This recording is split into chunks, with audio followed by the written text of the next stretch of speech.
आज के video lecture में हम डीएलएड फोर्थ सेमेस्टर का जो सोशल साइंस का सब्जेक्ट हो जाता है, इसके अति लघु 3 टाइप क्वेश्चंस की सीरीज को देखेंगे जो आप लोगों के लिए मोस्ट इंपॉर्टेंट है। सो वीडियो को बिल्कुल भी स्किप ना कीजिएगा और वीडियो को लास्ट तक जरूर देखिएगा।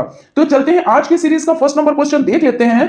क्वेश्चन है आपका, आर्य समाज की स्थापना का मुख्य उद्देश्य क्या है। तो सबसे पहले बात कर लेते हैं कि आर्य समाज क्या है। तो आर्य समाज का देखिए मुख्य उद्देश्य तो धरती से अन्याय, गरीबी या बदहाली और अन्याय का उन्मूलन है। आर्य समाज की स्थापना दयानंद सरस्वती जी ने वर्ष 1875 कब, तो 1875 को बॉम्बे में की थी। ये एक हिंदू सुधार आंदोलन है जिसे बॉम्बे में स्थापित किया गया। अब देख लेते हैं कि आर्य समाज की स्थापना का मुख्य उद्देश्य क्या था। तो आर्य समाज का मुख्य उद्देश्य वेद विद्या को जन जन में प्रचारित करने का है। आप इस तरह से भी लिख सकते हैं और आप इस तरह से भी लिख सकते हैं कि आर्य समाज का मुख्य उद्देश्य इस धरती से अन्याय, गरीबी या बदहाली और अन्याय का उन्मूलन है। तो इस तरह से भी आपका हो जाता है। क्वेश्चन है, सांप्रदायिकता का मुख्य कारण है। तो सांप्रदायिकता का जो मुख्य कारण है वो है छुआछूत व ऊंच नीच की भावना संप्रदायवाद को फैलाती है। थर्ड क्वेश्चन हो जाता है, चोरी चोरा कांड कहां हुआ था। तो 4 फरवरी कब, तो 4 फरवरी आप लोग डेट बहुत अच्छे से याद रखिएगा। 4 फरवरी 1922 को भारतीयों ने ब्रिटिश सरकार की एक पुलिस चौकी को आग लगा दी थी, जिसमें उसमें छुपे हुए 22 लोग यानी जो पुलिस कर्मचारी थे उसमें 22 लोगों को जिंदा जला दिया गया था। तो चोरी चोरा कांड जो है वो उत्तर प्रदेश में गोरखपुर के पास में हुआ था। कब हुआ था, तो 4 फरवरी 1922 को हुआ था, जिसमें कितने कर्मचारी जल गए थे, तो 22। सारनाथ संग्रहालय की स्थापना कब हुई। तो सारनाथ संग्रहालय की स्थापना 1904 में हुई। पुरावस्तुओं को रखने, प्रदर्शित करने और उनका अध्ययन करने के लिए यह भवन कब बना, तो 1904 में स्टार्ट हुआ और 1910 में बनकर तैयार हो गया। कब बनकर तैयार हो गया, तो 1910 में बनकर तैयार हो गया। उसके बाद क्वेश्चन हो जाता है, जायद की फसलों में क्या क्या बोया जाता है। तो जायद की फसल को पहले समझ लेते हैं, उसके बाद क्या क्या बोया जाता है इसको देख लेते हैं। जायद की फसलों में तेज गर्मी और शुष्क हवाएं सहन करने की अच्छी क्षमता होती है। उत्तर भारत में ये फसलें मुख्यतः मार्च अप्रैल में बोई जाती हैं, जब तेज धूप होती है ना, क्योंकि इन फसलों को चाहिए होता है। तो इसमें आपका हो जाता है तरबूज, खीरा, खरबूजा, ककड़ी, मूंग, उड़द आदि ये सब हो जाते हैं। आतंकवाद क्या है। लोगों को अपने वश में करने अथवा किसी लक्ष्य या उद्देश्य को प्राप्त करने के लिए हिंसा और डराने धमकाने का प्रयोग करना आतंकवाद कहलाता है। अब देख लेते हैं भूस्खलन का क्या तात्पर्य है। तो धरातली हलचलों जैसे पत्थर खिसकना या गिरना, पथरीली मिट्टी का बहाव इत्यादि भूस्खलन के अंतर्गत आते हैं। भूस्खलन कई प्रकार के हो सकते हैं। इसमें चट्टान के छोटे छोटे पत्थरों के गिरने से लेकर बहुत अधिक मात्रा में चट्टान के टुकड़ों और मिट्टी का बहाव शामिल हो सकता है तथा इसका विस्तार कई किलोमीटर की दूरी तक हो सकता है। भारी वर्षा, बाढ़ या भूकंप के आने से भूस्खलन हो सकता है। मानव गतिविधियों जैसे पेड़ों और वनस्पति के हटाने, सड़क किनारे खड़ी चट्टान के काटने अथवा पानी के पात्रों में रिसाव से भी भूस्खलन हो सकता है। क्वेश्चन है, उत्तर प्रदेश की प्रमुख 2 विद्युत परियोजनाएं लिखिए। तो फर्स्ट हो जाती है बक्सर पावर प्रोजेक्ट और ताप्ती पावर प्रोजेक्ट। बक्सर जिले की इस बिजली यानी जो बक्सर पावर प्रोजेक्ट है इसके बारे में थोड़ा सा जान लेते हैं। बक्सर जिले की इस बिजली परियोजना से शुरुआती दौर में 660 मेगावाट, कितनी, तो 660 से 660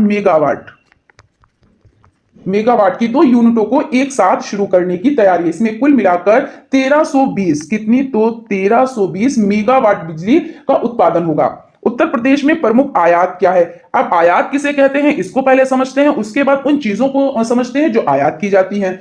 आयात हम उसे कहते हैं जो कि हम किसी और देश से कोई वस्तु अपने देश में मंगाते हैं, यानी आयात मतलब चीजों को मंगवाना और निर्यात मतलब चीजों को भेजना। क्योंकि देखिए ये वर्ड आपको समझ में आ रहे होंगे, लेकिन कुछ लोग इसमें बहुत कंफ्यूज रहते हैं कि आयात मतलब क्या होता है और निर्यात मतलब क्या होता है। तो आयात का मतलब होता है कोई वस्तु, कोई चीज कहीं से बाहर से मंगवाना, तो मतलब वो आयात होता है। लेकिन निर्यात तो मतलब भेजना होता है। जब कोई वस्तु अपने देश से किसी और देश को भेजते हैं तो उसे क्या कहते हैं, निर्यात कहते हैं। तो आयात क्या क्या किया जाता है, तो हो जाता है कोयला, प्याज, दलहन एवं तिलहन का आयात किया जाता है। पर्यावरण की एक परिभाषा लिखिए। हर्ट्ज के अनुसार, पहले इसको समझ लेते हैं उसके बाद एक परिभाषा को और देख लेते हैं। पर्यावरण उन सब बाहरी दशाओं और प्रभावों का योग है जो प्राणी या अवयवी के जीवन और विकास पर प्रभाव डालते हैं। आप इस तरह से भी लिख सकते हैं, इनका नाम लिख के लिख सकते हैं हर्ट्ज के अनुसार, जिसके अनुसार जो परिभाषा होगी आप वही लिखेंगे।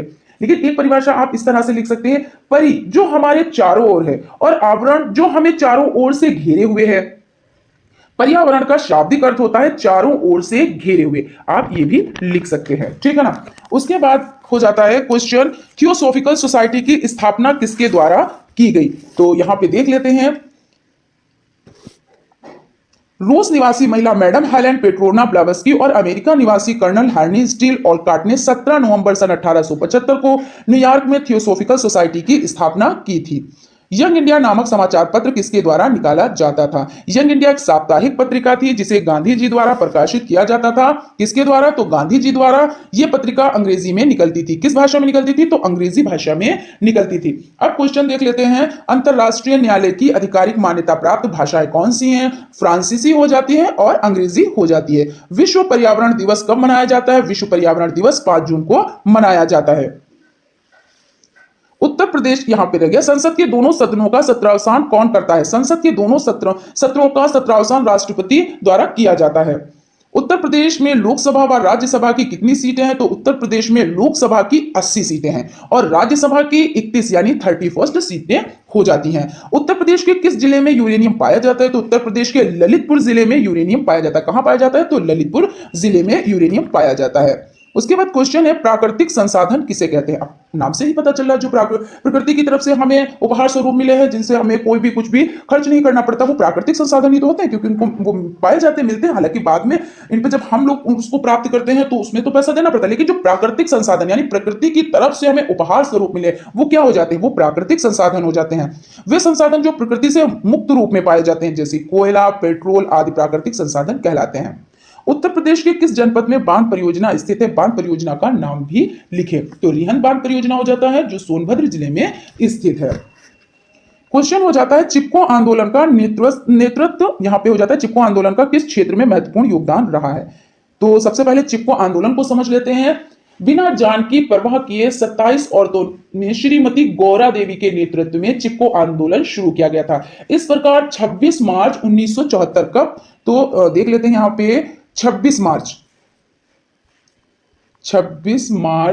1974 को स्वतंत्र भारत के प्रथम पर्यावरण आंदोलन की नींव रखी गई। चिपको आंदोलन का वन बचाओ अभियान में महत्वपूर्ण योगदान रहा है। जैव विविधता किसे कहते हैं, तो किसी स्थान विशेष पर पाए जाने वाली विभिन्न जंतुओं और उनकी प्रजातियों की संख्या जैव विविधता कहलाती है। माल्थस का जनसंख्या सिद्धांत बताएं, तो जनाधिक्य से आशय देश में उपलब्ध खाद्य सामग्री की तुलना में जनसंख्या के अधिक होने से है। आप इस तरह से लिख सकते हैं, और हम आपको एक और परिभाषा बता देते हैं, आप उस तरह से भी लिख सकते हैं। माल्थस का सिद्धांत ब्रिटिश अर्थशास्त्री माल्थस ने प्रिंसिपल ऑफ पॉपुलेशन में जनसंख्या वृद्धि और इसके प्रभावों की व्याख्या की है। माल्थस के अनुसार जनसंख्या दोगुनी रफ्तार, यानी दोगुनी रफ्तार कैसे, जैसे 1, फिर उसके बाद 2, 2 के बाद 4, 4 के बाद 8, 8 के बाद 16 और 16 के बाद 32, यानी दुगनी रफ्तार से बढ़ रही है। लेकिन जो चीजें हैं, जो संसाधन है, वो कैसे बढ़ रहे हैं, इस तरह से 1, 2, 3, 4, 5 इस तरह से वृद्धि हो रही है। तो आप इस तरह से भी लिख सकते हैं। क्वेश्चन है, समांतर माध्य ज्ञात करने का सूत्र लिखिए। A बराबर सिग्मा x अपॉन n हो जाता है। 1857 के स्वतंत्रता संग्राम के कारण बताइए। ईसाई धर्म का प्रचार, जातिवाद की उपेक्षा, चल भी लगे कारतूसों का प्रयोग, भेदभाव की नीति, कुटीर उद्योग धंधों का विनाश, ये सभी हो जाते हैं। और इस पे बहुत डिटेल में डिस्कस कर चुके हैं कि किस तरह से 1857 ईस्वी की जो मतलब स्वतंत्रता संग्राम जो हुआ, वो किस तरह से हुआ और कैसे इसमें टाइम से पहले ये क्रांति स्टार्ट हो गई थी, क्योंकि इसका एक टाइम था कि इस टाइम पे ये क्रांति स्टार्ट होगी। लेकिन जब अंग्रेजों का अत्याचार बढ़ता गया, वो लोग ऐसे ऐसे काम कर रहे थे जो सहने योग्य नहीं थे, यानी ऐसी ऐसी प्रताड़ना दे रहे थे जो सहने योग्य नहीं थी। तब किसको डेट की खबर की, जब वो डेट आएगी तभी से हम क्रांति स्टार्ट करेंगे। तो क्रांति क्या हुआ, क्रांति स्टार्ट हो गई टाइम से पहले। उसके बाद हो जाता है, रानी अवंतीबाई कौन थी। रानी अवंतीबाई रामगढ़ के शासक विक्रमादित्य की पत्नी थी, जिसकी मृत्यु के पश्चात अंग्रेजों ने उनका कोई उत्तराधिकारी न होने के कारण उन्हें रामगढ़ से हटा दिया था। श्रीमती एनी बेसेंट मूलतः कहां की निवासी थी, तो श्रीमती एनी बेसेंट मूलतः आयरलैंड की निवासी थी। कहां की निवासी थी, तो आयरलैंड की निवासी थी। अखिल भारतीय कांग्रेस की स्थापना कब हुई, इसकी स्थापना का श्रेय किसको दिया जाता है। अखिल भारतीय कांग्रेस की स्थापना 1885 को हुई तथा इसकी स्थापना का श्रेय A.O. ह्यूम को दिया जाता है।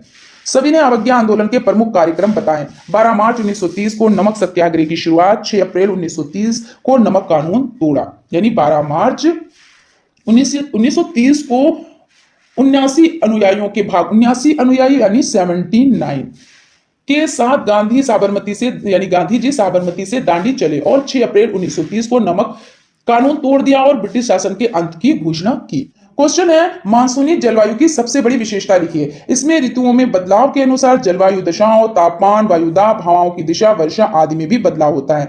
जनगणना 2011 के अनुसार भारत में स्त्री पुरुष अनुपात क्या है? तो यहां पे समझ लेते हैं 943 अनुपात 1000 यानी 1000 पर 943।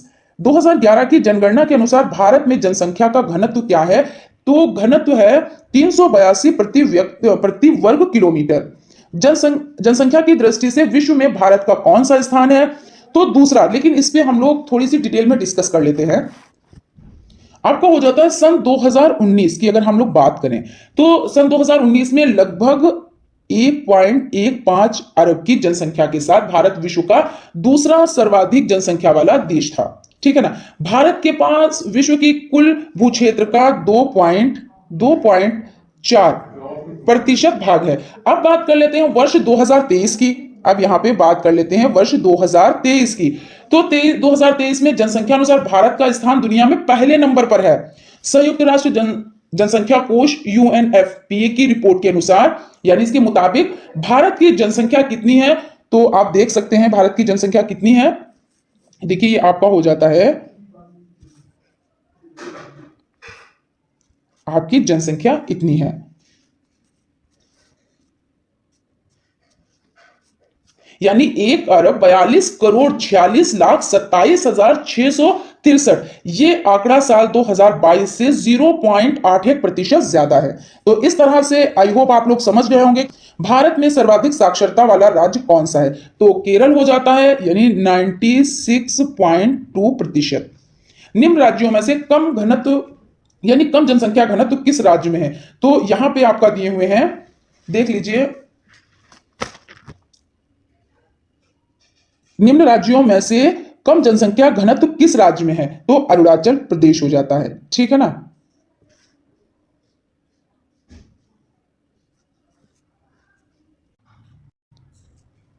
क्वेश्चन है भारत में ग्रामीण जनसंख्या का प्रतिशत क्या है? यहां पे आपका दिए हुए हैं 68.8%, लेकिन आपका जो प्रतिशत है वो है 72.2%। और ग्रामों की संख्या कितनी हो जाती है? तो इसको देख लेते हैं। आपकी 5,93,731। कितनी? तो 5,93,731 ये इतनी हो जाती है। किस राज्य में जनसंख्या घनत्व न्यूनतम पाया जाता है? तो यहां पे आपका राजस्थान है, ये गलत हो जाता है। अरुणाचल प्रदेश। क्या? तो अरुणाचल प्रदेश, अभी ऊपर भी पढ़ चुके हैं हम लोग, अरुणाचल प्रदेश हो जाता है। किस राज्य में महिला साक्षरता सर्वाधिक पाई जाती है? तो केरल में, जहां पे कितना प्रतिशत है? तो 92.07%। और बिहार में सबसे कम कितना? तो 51.50% हो जाता है। 2011 की जनगणना के अनुसार भारत में लिंगानुपात कितना है? 943 यानी कितना है? तो 943 हो जाता है। उसके बाद क्वेश्चन है वर्तमान में भारत में जन्म दर तथा मृत्यु दर प्रति हजार कितनी है? तो देख लेते हैं। जन्म दर है 19.3%। कितनी है? तो 19.3%। यहां पे हम लिख देते हैं 3%। और मृत्यु दर कितनी है? तो 7.3%। ये आप लोग नोट कर लीजिएगा। उसके बाद क्वेश्चन है 2011 की जनगणना के अनुसार भारत की साक्षरता दर कितनी है? तो साक्षरता दर को देख लेते हैं। 2011 की जनगणना के परिणाम बताते हैं कि देश में साक्षरता में वृद्धि हुई है। देश में साक्षरता दर पुरुषों के लिए कितनी हो जाती है? तो 74.04% और 82.14, और महिलाओं के लिए 65.46 हो जाती है। जन्म दर तथा यानी जन्म दर किसे कहते हैं? तो जन्म दर प्रति हजार जनसंख्या पर जन्म लेने वाले बच्चों की संख्या को जन्म दर कहा जाता है। मृत्यु दर की बात की जाए तो प्रति हजार जनसंख्या पर जन्म लेकर अपना जीवन यापन कर मृत्यु प्राप्ति करने वाले व्यक्तियों की संख्या से हो जाता है। अलीगढ़ मुस्लिम विश्वविद्यालय की स्थापना किसके द्वारा तथा कब हुई थी? तो सन 1875 में सर सैयद अहमद खां के द्वारा अलीगढ़ में मुस्लिम एंग्लो ओरिएंटल कॉलेज की स्थापना की गई थी, जो 1920 में अलीगढ़ मुस्लिम विश्वविद्यालय के रूप में स्थापित हो गया। 1920 में सर सैयद अहमद खां के द्वारा की गई और 1921 में भारतीय संसद के एक अधिनियम के माध्यम से केंद्रीय विश्वविद्यालय का दर्जा दिया गया। अब क्वेश्चन है भारतीय राष्ट्रीय कांग्रेस की स्थापना कब और किसने की थी? तो भारतीय राष्ट्रीय कांग्रेस की स्थापना ए.ओ. ह्यूम ने 1885 में की थी। थियोसॉफिकल सोसाइटी की स्थापना कहां की गई थी? तो थियोसॉफिकल सोसाइटी की स्थापना देख लेते हैं।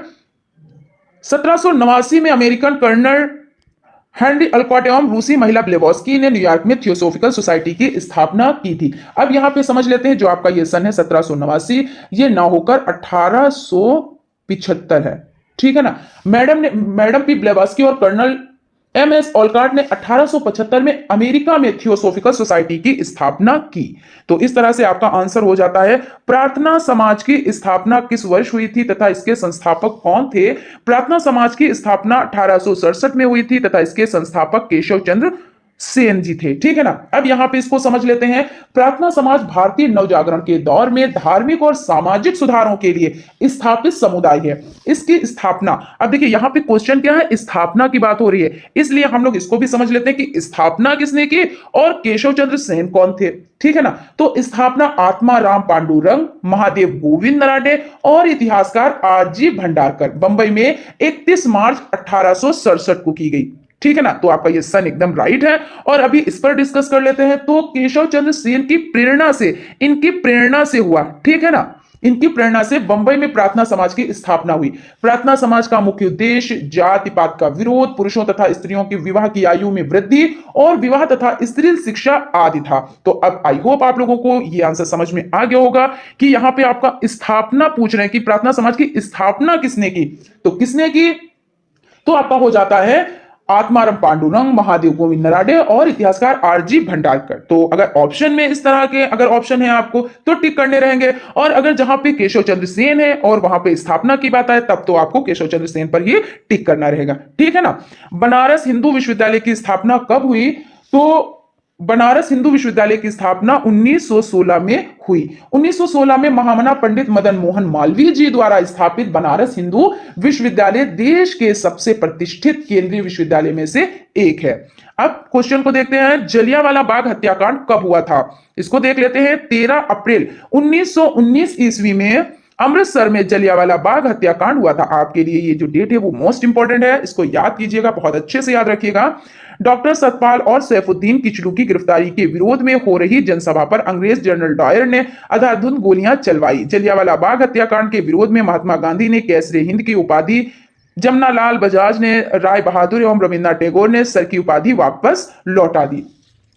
उसके बाद क्वेश्चन हो जाता है रामकृष्ण मिशन के कार्य लिखिए। तो रामकृष्ण मिशन के कार्य देख लेते हैं। रामकृष्ण मिशन ने मानव जाति की सराहनीय सेवा की थी। इस मिशन के माध्यम से देश भर में शिक्षा संस्थाओं की स्थापना की गई थी। देश विदेश में भारतीय संस्कृति का प्रचार किया गया था। रोलेट एक्ट क्या था? रोलेट एक्ट एक ब्रिटिश संसद द्वारा पास किया गया एक कानून था। रोलेट एक्ट कानून पर सिडनी रोलेट की अध्यक्षता वाली सेडिशन समिति की सिफारिशों के आधार पर बनाया गया था। 1916 कब? तो 1916 में न्यायाधीश सिडनी रोलेट की अध्यक्षता में एक समिति गठित की गई जिसका काम भारत में क्रांतिकारी आतंकवाद को कुचलने के लिए एक प्रभावी योजना का निर्माण करना था। उसके बाद क्वेश्चन हो जाता है असहयोग आंदोलन क्यों चलाया गया था, इसके क्या कारण थे? तो महात्मा गांधी ने 1 अगस्त 1920 को असहयोग आंदोलन चलाया था। इसके मुख्य 2 कारण थे। ब्रिटिश सरकार द्वारा लाए गए रोलेट एक्ट का विरोध करना, जलियांवाला बाग हत्याकांड का विरोध करना, यह हो जाता है। अब क्वेश्चन है साइमन कमीशन क्या था, उसका विरोध क्यों हुआ?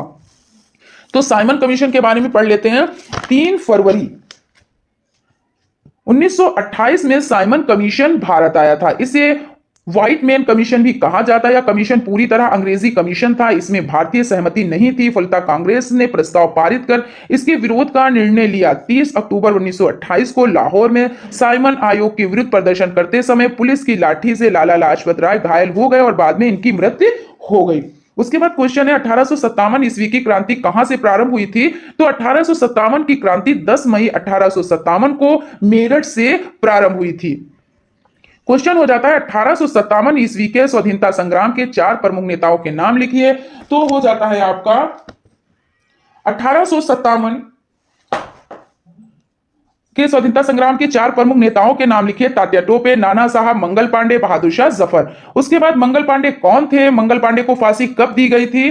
तो मंगल पांडे बैरकपुर छावनी के सैनिक थे। 29 मार्च 1875 को मंगल पांडे नामक सैनिक ने बैरकपुर में गाय की चर्बी मिले कारतूसों को मुंह से काटने से स्पष्ट मना कर दिया। इसके फलस्वरूप उसे गिरफ्तार कर 8 अप्रैल 1875 यानी 1857 ईस्वी को फांसी दे दी गई थी। उसके बाद क्वेश्चन हो जाता है, सन 1857 में बैरकपुर छावनी में 2 ब्रिटिश अधिकारियों की हत्या करने वाला सैनिक कौन था? तो मंगल पांडे हो जाते हैं।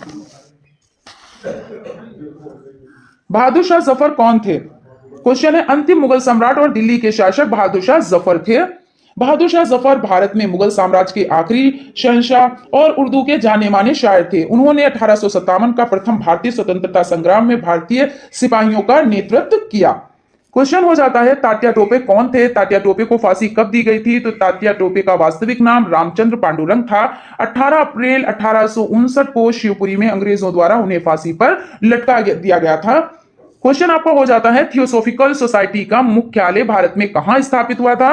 थियोसोफिकल सोसाइटी का मुख्यालय भारत के अंडियार में स्थापित हुआ। श्रीमती एनी बेसेंट एक आयरिश महिला थी जो 1893 में थियोसोफिकल सोसाइटी की अध्यक्ष बनी। अब यहाँ पे आपका जो क्वेश्चन हो जाता है, थियोसोफिकल सोसाइटी का मुख्यालय भारत में कहां स्थापित हुआ? तो ये अंडियार में तो स्थापित हुआ, लेकिन इस पर देखिए चर्चा कर लेते हैं कि जो इसका ये सन है, इस पर थोड़ी सी डिस्कस करते हैं। मैडम एचपी प्लवस्की और कर्नल एमएस ऑलकाट ने 1875 में अमेरिका में थियोसोफिकल सोसाइटी की स्थापना की। कब की? तो 1875 में। उन्होंने 1882, देखिए ये सन आपका है, 1882 में अपना मुख्यालय अंडियार मद्रास में स्थानांतरित किया। यानी कब किया? तो 1882 ईस्वी में। और 1907 से 1933 तक इसकी प्रमुख रही। तो यहां पे क्या है, थियोसोफिकल सोसाइटी का मुख्यालय भारत में कहां स्थापित हुआ? तो अंडियार में स्थापित हुआ। लेकिन सन यहां पे जो है उनको आप लोग ध्यान रखिएगा कि इन्होंने क्या किया, जो इसकी स्थापना की तो 1875 में अमेरिका में थियोसोफिकल सोसाइटी की स्थापना की, और उन्होंने 1882 में अपना मुख्यालय, जो 1882 में मुख्यालय किया, तो अपना मुख्यालय अंडियार में स्थानांतरित किया। ठीक है ना। और 1907 से कब? तो 1907 से 1933 तक इसकी प्रमुख रही। ये चीज सारे सन आपको याद करने हैं। उसके बाद आर्य समाज के प्रमुख ग्रंथ का नाम लिखिए, इसकी रचना किसने की? तो आर्य समाज के प्रमुख ग्रंथ का नाम सत्यार्थ प्रकाश है। इसकी रचना स्वामी दयानंद सरस्वती ने की। कब की? तो 1875 ईस्वी में की। और किस भाषा में की? तो हिंदी भाषा में की। दादा भाई नौरोजी कौन थे? तो आंसर समझ लेते हैं, दादा भाई नौरोजी कौन थे? दादा भाई नौरोजी ब्रिटिश कालीन भारत के एक पारसी बुद्धिजीवी, शिक्षा शास्त्री, कपास के व्यापारी और आरंभिक राजनीतिक एवं सामाजिक नेता थे। उन्हें भारत का वयोवृद्ध पुरुष कहा जाता था। तो और आप ये भी है कि दादा भाई नौरोजी उग्रवादी दल के नेता भी थे। तो आप ये सब लिख सकते हैं अच्छे से, ठीक है ना।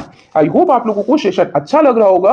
अगर सेशन अच्छा लग रहा है तो प्लीज एक लाइक जरूर करें, और अगर अभी तक आप लोगों ने चैनल को सब्सक्राइब नहीं किया तो प्लीज सब्सक्राइब कर लें और बेल आइकन को भी जरूर प्रेस कर लें। क्वेश्चन की तरफ चलते हैं। क्वेश्चन है, गोपाल कृष्ण गोखले का जन्म कब और कहां हुआ था? तो आंसर देख लेते हैं। गोपाल कृष्ण गोखले का जन्म 9 मई 1866 को महाराष्ट्र के एक निर्धन परिवार में हुआ था। 1905 ईस्वी में उन्होंने भारत सेवक समाज नामक संस्था की स्थापना की थी। 1915 ईस्वी में उनकी मृत्यु हो गई थी। गांधी इरविन पैक्ट कब हुआ था? 4 मार्च 1931 को गांधी इरविन पैक्ट हुआ। इसके बाद गांधी जी ने सविनय अवज्ञा आंदोलन स्थगित कर दिया था। गांधी इरविन समझौते को दिल्ली समझौते के नाम से भी जाना जाता है। द्वितीय गोलमेज सम्मेलन कब हुआ था? तो द्वितीय गोलमेज सम्मेलन 7 सितंबर 1931 को द्वितीय गोलमेज सम्मेलन हुआ। गांधी जी ने इस सम्मेलन में भाग लिया था।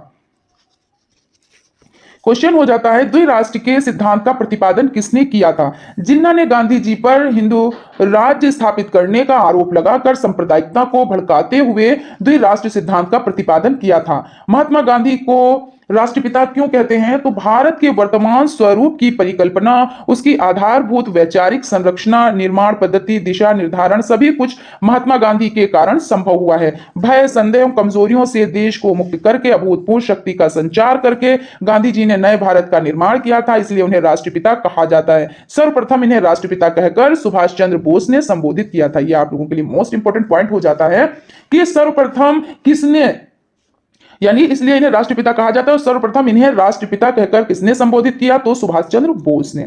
सुभाष चंद्र बोस का जन्म कब और कहां हुआ था? तो सुभाष चंद्र बोस का जन्म 23 जनवरी 1897 ईस्वी को कटक उड़ीसा में हुआ था। अगर बात की जाए इनके पिता का क्या नाम था, तो पिता जानकी बोस और मां प्रभावती थी।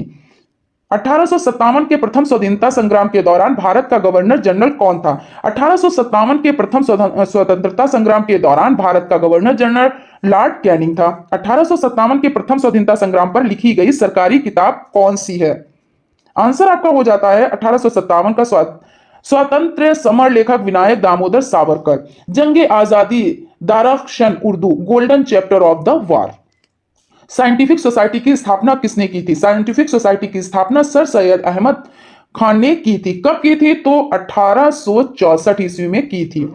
स्वामी विवेकानंद का बचपन का नाम क्या था? स्वामी विवेकानंद के बचपन का नाम नरेंद्र नाथ था। 12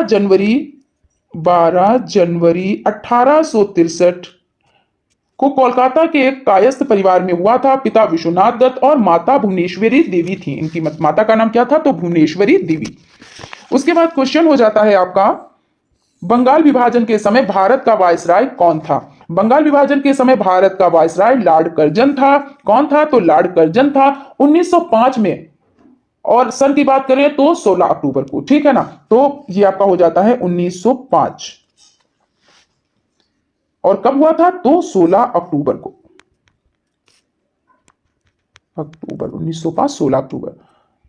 1911 में दिल्ली में आयोजित दिल्ली दरबार में इंग्लैंड का कौन सा सम्राट सम्मिलित हुआ था? जॉर्ज पंचम इसका आंसर हो जाता है। चोरी चोरा कांड किस आंदोलन के दौरान हुआ था? चोरी चोरा कांड असहयोग आंदोलन के दौरान हुआ था, जो 4 फरवरी 1922 को हुआ। कब हुआ? तो 4 फरवरी 1922। उसके बाद आपका क्वेश्चन हो जाता है, किस गोलमेज सम्मेलन में गांधी जी ने भाग लिया था? गांधी जी ने दूसरे गोलमेज सम्मेलन में भाग लिया था, जो 1931 ईस्वी में लंदन में हुआ था। कब हुआ था? तो 1931 यानी 31।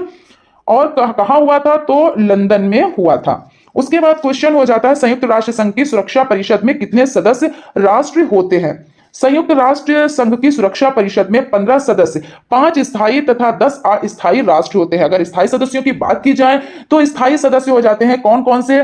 चीन, फर्स्ट चीन हो जाता है, और फ्रांस, और हो जाता है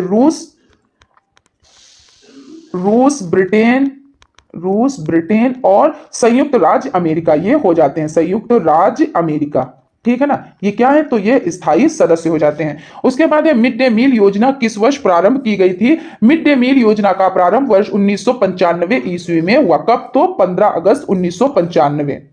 15 अगस्त, ठीक है ना।